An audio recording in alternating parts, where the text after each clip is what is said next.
Evening guys and girls, and welcome back to Ainge Gaming. Today we're going to be discussing artifact weapons and all the new news and features that we've heard from Blizzcon.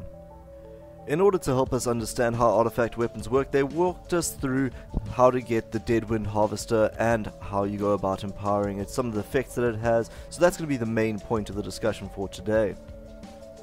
Firstly, to get it, what you're going to be doing is you're going to be heading into a Legion world on a series of quests. You're going to head there, you're going to find the Deadwind Harvester, which used to belong to some very big powerful demon. You're going to retrieve it and then head back. You're going to go there for a different reason, however you end up finding that. After that, you're going to go through the catacombs beneath Karazhan, which is going to be really cool, as we've all been, or at one point or another, we've all tried to get underneath it. And then they speak about some of the effects that the weapon will have in combat. It's not going to be something like that it just looks like a normal weapon in combat. It is going to have its own special effects and its own special abilities that it is going to be passively doing straight from the beginning, which from the sounds of things looks really cool. And then they quickly just went through the different places that you can get artifact power to carry on empowering your weapon. We're showing them all on the screen now. You get it from dungeons, different kind of PvE events, different PvP events, and raids, etc. And that's different ways in which you will empower your artifact. Next, I want to talk a little bit about the artifact tree system, skill system that is. It's very similar to the old talent system. You got a lot of passive, a lot of different active skills that we put onto your action bar with all different kinds of abilities and uses for them. We'll start off with something called Unleash the Harvest, which will, no matter what artifact weapon that you get, you will have your first ability, and in this case it's Unleash the Harvest. From there you will choose which direction you want to go in and eventually work your way out to filling the entire thing. You will be able to decide which direction you want to go in. Many of the skills have different ranks. Some of them are 3, some of them are 2, some of them are 1 apparently. Afterwards, much later, you'll be able to increase the amount of ranks that certain skills have, which is quite cool. If you think, okay, this one is what I really need, this really helps my burst DPS, then I'll be going in that one and making it even more ranks. And they'll all lead you towards, in certain sections throughout it, you'll see the little elite portraits around certain of the abilities, and those are your major traits, which will all have very specific and very powerful abilities that you'll want to get. They have said that it's going to take quite a while to fill up and get all of the different skills, as they say that you're going to be working on it for months. I hope that's true. I hope we're not going to be just 1 month in and everybody's fully equipped with everything that they could possibly need. So we'll have to see how that turns out.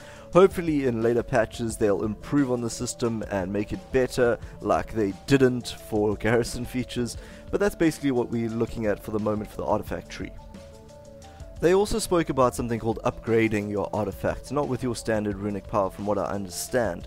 Basically what is going to happen is after you reach level 110, you will go on a quest to upgrade your artifacts. I'm guessing that this quest will probably take place within Suramar, and it's given that it's the level 110 main area, and from there you will have to go through possibly a couple of dungeons, and then you'll unlock a new skin for your weapon. This is kind of reminding me of Heroes of the Storm. Once you've gotten a hero to level 10 or 20, I can't remember which it is right now.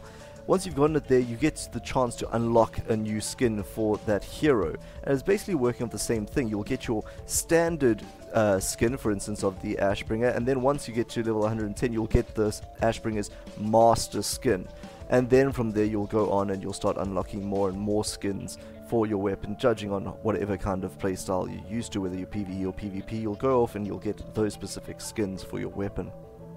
They've also mentioned something called relics, in which you will be able to increase the power of your weapon with these 2 sort of relic slots. Well, there's 2 for the moment on the harvester from what they've shown us. I'm not too sure if it's going to be more than that, but that's what we got. And basically those will be a lot more in terms of specializing.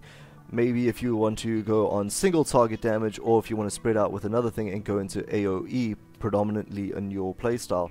So it's looking like there's quite a lot of custom ability within this artifact system, and even though you will be eventually filling up the tree and everybody will have the exact same tree, it looks like after that there will be a little bit more to do with how you want to play it. We'll have to see how it works, of course, once Legion goes live, But at the moment it is looking really cool, and I'm very much looking forward to hopefully seeing a lot of different play styles and different people doing different things, because at the moment if you're a Frost Death Knight and you're raiding on Heroic and you see another Frost Death Knight in your guild, it's pretty much guaranteed you're both going for the same stats, you're both going with the exact same rotations, and it's just a bit sad to see that everybody's trying to do the exact same thing. Having a little bit more of a variety would be really cool to see in this regard. And then the last thing that I want to talk about is mainly for transmogrification purposes, is the different artifact models and some of the way that it works in which you change the models. You get to change the actual colors getting shown off of the models, which is really cool to see, as some people, while they might enjoy playing as a fire mage, prefer a different style of transmogrification for their own look. And here we get to see it, so they'll be able to change the colors a little bit and give off a different idea of what they are. Of course, as they said at Gamescom, you will be able to transmogrify your artifact weapon to look like an older weapon. However, you will not be able to make a standard weapon look like an artifact weapon. Thanks for watching this video, guys. If you enjoyed it, rate it thumbs up and subscribe. If you have any questions, or if there's anything that you want to voice about the current system, please post it in the comments below, and I'll be back later today with another video, most likely on the class order halls. Thanks so much for watching, guys. I'll see you next time.